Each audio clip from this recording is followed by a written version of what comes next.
Terima kasih sudah milih video ini. Kali ini saya akan berdiskusi dan sharing tentang pertanyaan seorang teman juga, bahwa setelah dia mengganti bak setirnya, ini setirnya tidak pernah lurus lagi.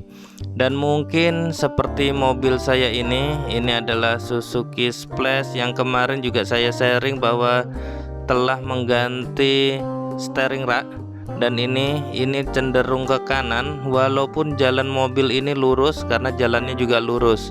Dan untuk itu pada video ini saya ingin sharing dan juga berdiskusi tentang ciri-ciri mobil seperti apa yang wajib dilakukan sporing. Dan menurut saya ini wajib dilakukan oleh semua jenis mobil, semua merek mobil yang mempunyai kendala yang sama. Misalnya yang pertama adalah setir akan bergetar ketika kecepatan lebih dari 80 km per jam. Ini setir terasa bergetar, teman-teman wajib melakukan sporing. Berikutnya adalah ketika setir dominan ke kiri atau dominan ke kanan, itu juga harus dilakukan sporing. Yang selain itu mobil jalannya miring, ya ini bukan mabuk tetapi mobil akan cenderung miring ke kanan atau ke kiri tergantung situasinya. Itu juga harus dilakukan sporing untuk mengetahui apa yang terjadi. Lalu ketika juga belok, ada belokan terjadi goncangan, itu juga mobil harus dilakukan sporing juga. Ya banyak hal yang bisa diatasin dengan sporing, karena ketika dilakukan sporing kita akan melihat kondisi keempat-empat ban. Dan hari ini saya akan melakukan sporing juga untuk memastikan sekaligus menyelesaikan masalah setir yang selalu miring, dan dalam hal ini miring ke kanan untuk mobil saya.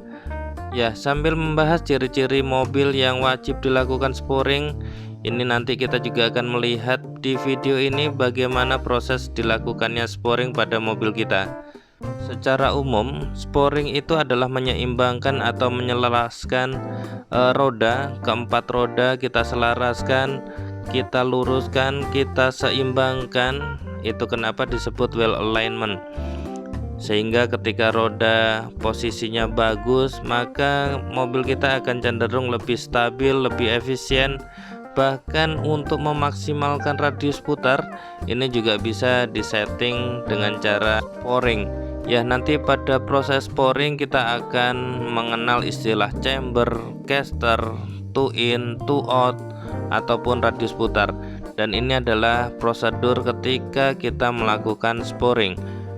Sebelum dilakukan proses sporing, ini pastikan bahwa mobil kita tidak mengalami kerusakan pada steering rack, tidak mengalami kerusakan juga di bearing roda, tidak mengalami kerusakan kapak-kapak, terutama pada tirutnya.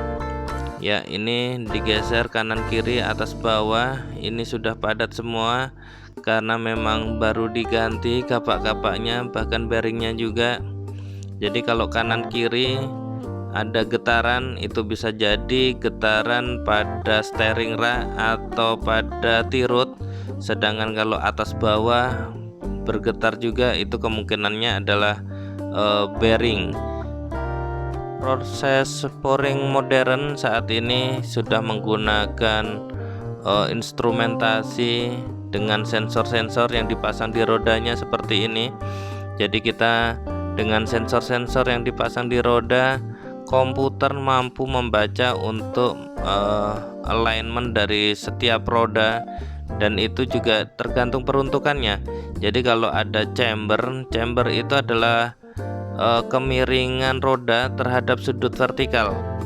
Jadi kalau untuk mobil off-road atau untuk mobil balap, ketika ada sisi chambernya, itu untuk meningkatkan performa ketika melakukan cornering atau berbelok.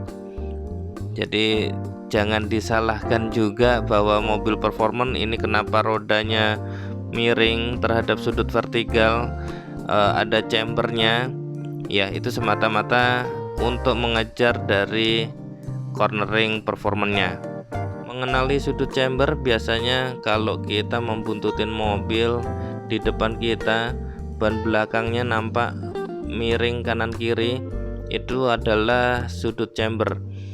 Dan pikiran pertama kita menilai adalah sisi dalam ban pasti akan habis terlebih dahulu dibandingkan sisi luarnya.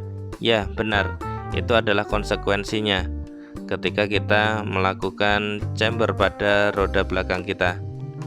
Ya, ini sensor di keempat roda sedang dipasang karena alignment atau keseimbangan menyelaraskan roda ini yang dikejar ketika kita melakukan sporing. Perbedaan ukuran ban, perbedaan ukuran velg, lebar velg ini juga akan mempengaruhi pembacaan ketika kita melakukan analisa kondisi ban dengan melakukan sporing ini. Ya, ini dicoba mobil digelindingkan ke depan, ke belakang untuk mengetahui titik aksis, titik zeronya di mana. Ini bisa terbaca secara computerized, ya seperti ini. Jadi besar putaran dari roda depan dan belakang, kanan dan kiri ini dibaca secara computerized. Ketika setir mobil kita dikondisikan untuk lurus ke depan, ini juga dibaca seperti bahasan kita tadi, ada chamber, ada caster, two in, two out, ini terbaca semuanya. Dan untuk memudahkan bacaan, sisi yang hijau itu yang sudah masuk toleransi. Oke, ketika two in, two out, ini yang menyebabkan roda kita mengarah lebih ke dalam atau mengarah keluar, dan ini sangat mudah digeser atau dinormalkan, disetarakan lagi dengan melakukan adjustment pada sambungan tirut yang terhubung dengan rak setir. Ya, itu masih bisa di-adjust. Ini adalah fending awalnya yang masuk cuman yang depan kanan saja yang masih masuk toleransi, yang lainnya merah mobil saya ini. Jadi teman-teman kalau yang setirnya lari ke kanan, lari ke kiri, cenderung belok, ini yang harus di-adjust. Ya, ini adalah sambungan yang dimaksud tersebut. Oke, berikutnya ini mobil juga dibelokkan ke kanan ke kiri, dikontrol setir, sehingga kita juga akan tahu sebagaimana radius putarnya antara roda kanan roda kiri harus seimbang. Dan ketika kembali setir diluruskan, ini indikator ini harus tetap atau tepat di tengah.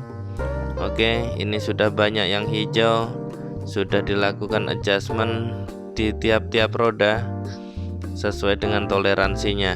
Sebelum proses komputerisasi ini, kalau zaman dulu kita menggunakan benang meteran antara mengukur tiap roda, dan itu sangat jauh dengan presisi.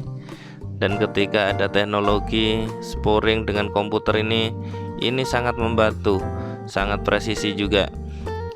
Ini di-adjust juga lagi sebelum dikuncikan. Kalau sudah mendapatkan toleransinya, tinggal dikuatkan pengunciannya agar tidak bergerak lagi untuk roda, terutama roda depan, kanan dan kiri. Dan terus dibaca, ya ini terus dibaca, dipastikan konsistensinya. Ini sudah hijau, ini setir juga sudah lurus, yang artinya sudah masuk ke toleransi. Ya teman-teman, yang sehabis mengganti rak setir, mengganti tirut, itu hukumnya adalah wajib untuk melakukan sporing kembali, karena udah pasti ketika kita menggeser tirut, sambungan tirut pasti akan sudah bergerak tidak presisi lagi. Ya, mobil ini sudah terasa lebih nyaman dari yang tadi. Setir sudah lurus, yang saatnya lurus, setirnya ini udah lurus, sudah nyaman. Lalu ketika belok ini juga sudah tidak ada kecenderungan untuk mobil lurus atau balik ke arah yang selainnya. Jadi ini udah sangat nyaman. Jadi untuk teman-teman tidak perlu khawatir juga untuk berdiskusi di channel ini. Silahkan juga melakukan DM di Instagramnya, pasti juga akan kita respon. Dan kita akan membikinkan video-video yang untuk menjawabnya, tentu saja ketika kita sempat. Oke, itu saja sharing dari kami. Terima kasih. Silahkan selalu like dan subscribe channel Doni Seno Aji untuk informasi-informasi menarik lainnya.